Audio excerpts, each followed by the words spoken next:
Salamu alaikum warahmatullahi wabarakatuh. Dada yetu hapa Raslina amefanya kitu mzuri sana.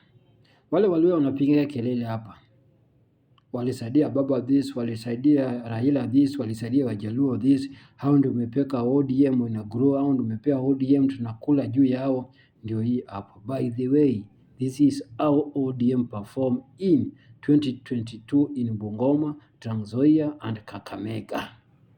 Hizo ni kaunti 3. Imebaki tu Vihiga na Busia. Vihiga na Busia ndio imebaki hapa, ijamekewa hapa. Ala Bungoma hakuna chochote ODM alipata. Hakuna chochote, MCA moja tu. Over 45 MCA. Alafu wanatuambia umebeba ODM sana, umesaidia ODM sana. Wanapiga kelele hapa kwa TikTok. Useless people. Trans Nzoia 0, MP ni moja tu. Hamisi out of 5. Wanatupigia kelele hapa kila siku.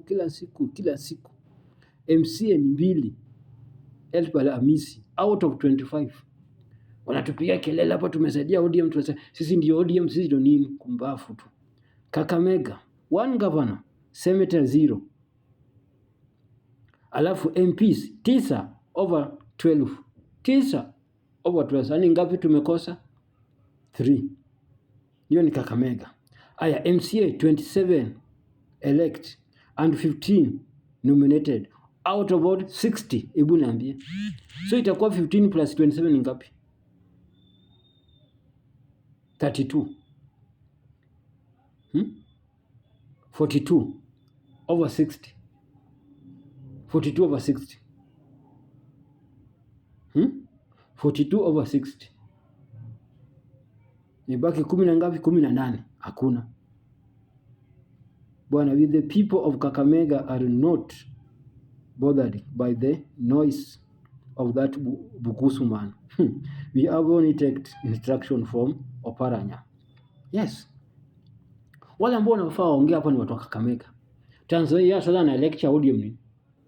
Bungoma una lecture ODM nini? Hakuna kitu yote umesaidia na ODM. Unatulecture nini? Unatuambia Bukusu naongea nini juu ya ODM? Unatueleza nini hapa ODM hapa kwa TikTok? Nyinyi ndio Sifuna, unatueleza nini hapa? Unatueleza nini hapa? Afadhali watu wa Kakamega waongee. Busia waongee. Vihiga waongee. Bungoma na Trans Nzoia shut up. Hakuna haja kitu unaongea ODM. Hakuna kitu unatuelekcha hata. Hakuna kitu utachange kwetu.